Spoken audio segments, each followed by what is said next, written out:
አቋርጬ ነው የመጣው። ያቋረጥኩበት ምክንያት ደግሞ ህዝቤ ወድቆ ይህን ያህል ጠላት በህዝቤ ላይ ተጋርጦ የኔ ማስተርስ የኔ ዲግሪ ምንም አይጠቅመኝም ማስተርስ የሚቀርብኝ ብዬ እኔ መጫወት ያለብኝና እዚህ ስላለ የግድ ማቋረጥ አለብኝ ብዬ አቋርጬ መቻለሁ። በጣም ጥሩ እናመሰግናለን። እዚህ ወደኛ ወደ ሸዋ ጠቅላይ ግዛት እስከመጣ አንፃር የምታግዘን የአካዳሚ ሰው እንደመሆን መጠን ልንጠይቅና የህዝባችን ያላስተዋለውን ነገር ለህዝባችን ግልጽ እንድታደርግልን የምፈልገው ነገር ምንድን ነው? አሁን ሀገራችን እንደ ሀገር አንድ ሀገር ነው ያለው ብለህ ታምናለህ? በጣም ጥሩ ጥያቄ። አሁን እንደ ሀገር አንድ ሀገር አለንም ያለ ነው። ህዝባችን አንድ ሀገር መስሎት ሊኖር ይችላል፣ ወይም በዛ ረዳት ተርቶት ሊኖር ይችላል። ይህ የዋህነትና ገራገርነት ነው። በደንብ ይህንን ላብራራላችሁ። አንድ ሀገር ማለት በአንድ መዝሙር በአንድ ባንዲራ ሲኖር ነው አንድ ሀገር አንድ ህዝብ የሚባለው። አንድ ሀገር አንድ ህዝብ የሚባለው እንጂ ኢትዮጵያ ውስጥ ግን አሁን ምንድን ነው ተመስርቶ ያለ? መጀመሪያ የሉዓላዊ ሀገር መሰረት የሚባሉትን ልጥቀስላችሁና የሉዓላዊ ሀገር መሰረት የሚባለው ምን አለው? ቦርደር አለ፣ ክልል የሚባለው ማለት ነው። ከዛ የዚህ ሀገር ህገ መንግስት አለው።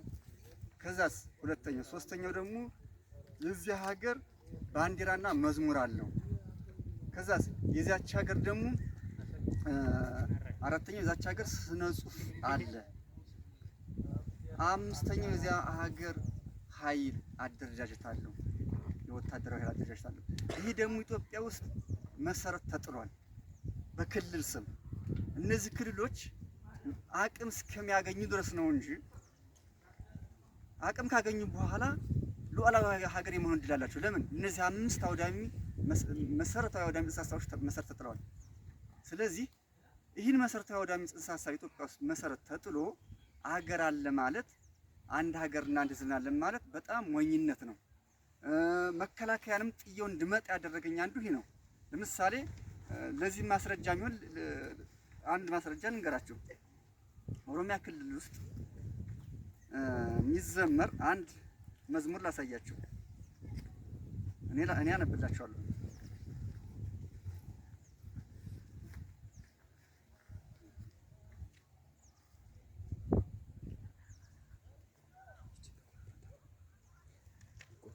እንግዲህ ይህ መዝሙር በኦሮሚያ ክልል ውስጥ የኦሮሚያ ህዝብ መዝሙር ነው። እንግዲህ የኦሮሚያ ህዝብ መዝሙር በኦሮሚያ ክልል ውስጥ የሚማር ተማሪ ሁሉም ይዘምራል ማለት ነው። የሚገርመውን ነጥብ በጣም አስረዳቻለሁ እና ምን ኦሮሚያ የትልቅ ታሪክ እናት፣ የኦሮሞች እምብርት፣ የገዳ ስርዓት አዳራሽ፣ የህግና ስርዓት መሬት፣ የጨፌ ኦዳ እናት፣ የመቶ ዓመት እድፍ፣ በጣም ያዙልኝ፣ የመቶ ዓመት እድፍ በደማችን አጠብንልሽ። ይህ ትርጉም አለው። በብዙ እልፍ እልቂት ባንዲራችንን ከፍ አደረግን። በጣም የሚገርም ነገር፣ በብዙ እልፍ እልቂት ባንዲራችንን ከፍ አደረግን። ይህ መዝሙር ግን ማን ነው መዘመር ያለበት? ለአንድ ሀገር፣ ለአንዱ ሉዓላዊ ሀገር አይደለም። ስለዚህ እዛ ሉዓላዊ ሀገር እየተመሰረተ ነው ማለት ነው። በብዙ እልፍ እልቂት ባንዲራችንን ከፍ አደረግን። የትኛውም ባንዲራ እዛ ከግብጽ ይዘውት የመጡትን እና ይሄ ገዳ አሁን ሀገሪቱን ሽዋን አጠቃላይ አዲስ አበባን ጨምሮ የሚያውረበለውን ይህን ከግብጽ የመጣ ባንዲራ ነው ማለት ነው ከፍ ያደረጉ በብዙ እልፍ እልቂት በደማችን ከፍ አደረግን። ግን ይህ ስኒ ግን መሆን የነበረበት በብዙ እልፍ እልቂት ባንዲራችን ከፍ አደረግን ማለት ለኢትዮጵያ ለሉዓላዊ ሀገር ነው መዘመር ያለበት። ስለዚህ ይህን መዝሙር ኦሮሚያ ክልል ውስጥ ያለ ትውልድ ይማራል። ማን ነው የሚማረው? ሁሉም፣ አማራውም፣ ትግሬውም፣ ጉራጌውም፣ ሀዲየውም፣ ሶማሌውም፣ አፋሩም እዛ ክልል ውስጥ ያለ ይማራል ማለት ነው። ስለዚህ ሉዓላዊ ሀገር የመመስረቱ እድል ወይም ሁኔታዎች ተመቻችተዋል። ጊዜ ነው የሚጠብቀው ማለት ነው። እና ደስ ብሎናል፣ ደስ ይበልሽ፣ ስልጣን መልሰን አገኘንሽ ይላል። ይህ ትርጉም በአማርኛ የተተረጎመ ነው።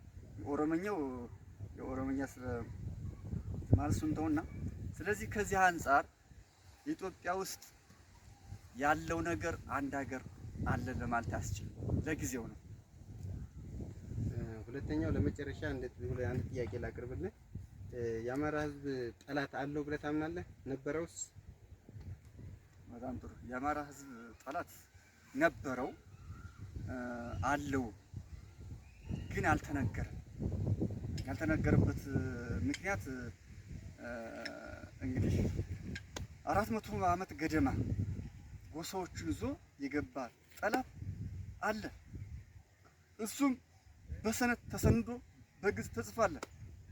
አባ ባህሪ የብርብር ማርያም ጋሞ ክፍለ ሀገር ውስጥ የሚገኝ የብርብር ማርያም ቤተክርስቲያን መነኩሴ ጽፎ ያስቀመጣል። በመጀመሪያ ጎሳዎችን ይዞ እንዴት እንደገባ ይህንን ጎሳ ግና እነ ምኒልክ ይህንን ጎሳ ከኢትዮጵያ ህዝብ ጋር አንድ አድርገው በገዙበት ሰዓት ከኢትዮጵያ ህብረተሰብ ጋር ወጉን ባህሉን ለምዶ የራሱንም ወግ ባህል ጥሩን ወግ ባህል ይዞ ይቀጥላል ብለው በመጋባት በተለያየ የሥራ ኃላፊነት አሰማርተው አንድ ይሆናል ብለው አስበው ነበር።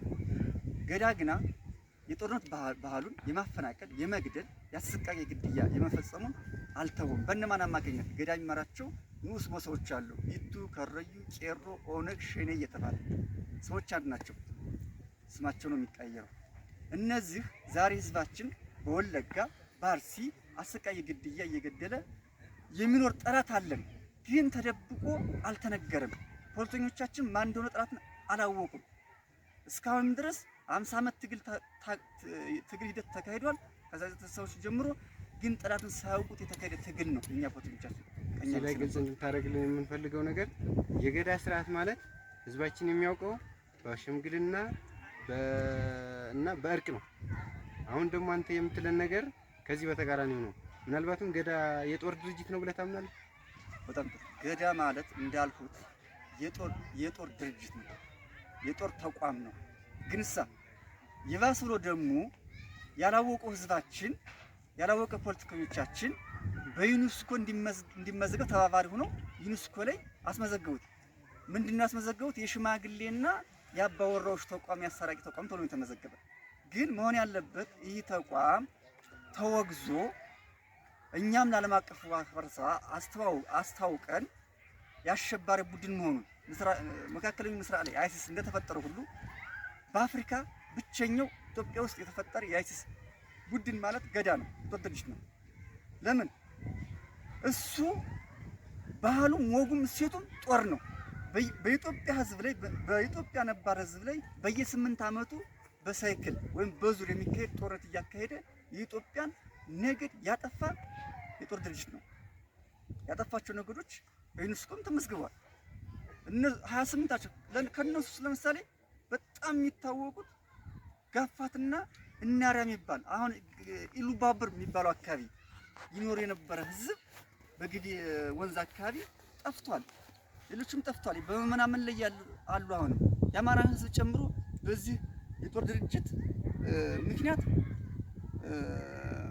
እየተበደለ እና እየተፈናቀለ ያለ ነው እስካሁን ድረስ። ግን ፖለቲከኞቻችን ይህንን አላወቁትም። ካሁን በፊት የእምነት አባቶቻችንም ይህንን ነገር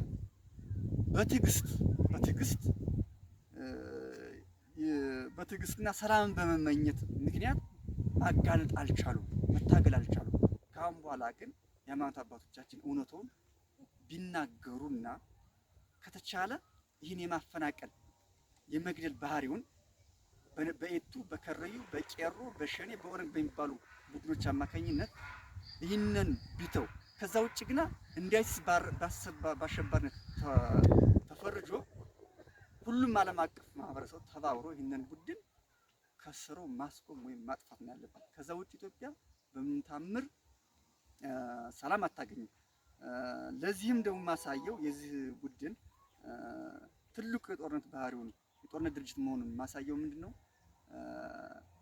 በኢትዮጵያ ውስጥ ዘመነ መሳፍንት ወይም ደግሞ ዋርሎርድስ ተብሎ የተመዘገበው ፖለቲከኞቻችን ምንድነው ብለው ያስተማሩ ነው። የኢትዮጵያ ንጉሶች የእርስ በርስ ሽኩቻ ችግር ብለው ያስተማሩ ነው። እውነታው ግን ይሄ ነው። እውነታው ግን ገዳ ነው። የኢትዮጵያን ማዕከላዊ መንግስት አዳክሞ ወደ እርስ በርስ ጦርነት ያስገባው የመጀመሪያው ዘመነ መሳፍንት ወይም ፈርስት ዋርሎርድ የሚባለው ምክንያቱ ገዳ ነው። ለምን? በእግረኛ አህመድ ጦርነት የተዳከመውን ማዕከላዊ መንግስትን እግር በእግር ገብቶ ገዳ ጎሳዎችን በየ8 ዓመቱ ወረራና ግድያ እየፈጸመ ማዕከላዊ መንግስት ከጎሳ ጋር ወደ ዘመነ መሳፍንት እንዲገባ ያደረገ ገዳ ነው። አሁን ደግሞ ይህ ገዳ ይህ ባህሪው አሁንም ወደ ሁለተኛው ዘመነ መሳፍንት ሊያስገባን ያስገብቶናል። ለሁለተኛው ዘመነ መሳፍንት ያለ ነው ማለት ይቻላል ለሚያስተውልና ለሚረዳ እና ባጭሩ ገዳ የጦር ድርጅት ነው፣ አሸባሪ ነው፣ ባህሉም እሴቱም ጦርነት ነው እንጂ ሌላ እሴት የለውም። ወንድማችን እናመሰግናለን ላደረግልን ቃለ መጠይቅ። ባለን በክፍላችን ባለን ክፍት የስራ ቦታ ባለን ክፍተት ላይ ገብተህ ታግዘናለህ ብለን እናምናለን። መልካም የስራ ዘመን። እሺ፣ አመሰግናለሁ። እኔም እንግዲህ ያለኝን የምችለውን እዚህ ለመታገል ያለኝን ለማካፈል መጥቻለሁና እንግዲህ እናንተም ባብደናገኝ